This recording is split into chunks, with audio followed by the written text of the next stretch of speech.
আজকে আমি দেখাবো গ্রো অ্যাপে কিভাবে আপনি শেয়ার বাই ও সেল করতে পারবেন।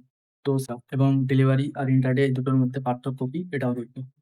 আমরা প্রথমে গ্রো অ্যাপটা ওপেন করলাম এবং এখান থেকে যা স্টকে আপনি ইনভেস্টমেন্ট করতে চান, ধরুন এই টাটা স্টিলের স্টকটা আমি ক্লিক করলাম। প্রাইস চলছে 183 টাকা।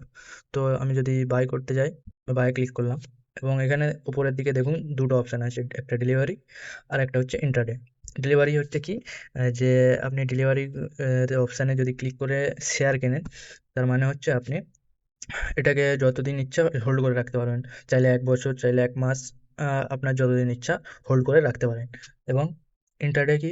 ইন্ট্রাডে হলো একদিনের মধ্যে আপনাকে বাই এবং সেল করতে হবে। তো প্রথমত এতে 5x লেভারেজ থাকে। তার মানে হচ্ছে আপনি যদি এতে ৳১,০০০ ইনভেস্ট করেন, মানে 5x, তার মানে ৳৫,০০০ আপনি শেয়ার কিনতে পারবেন ৳১,০০০ র বদলে। তো এটা শুধু ইন্ট্রাডেতে হয়।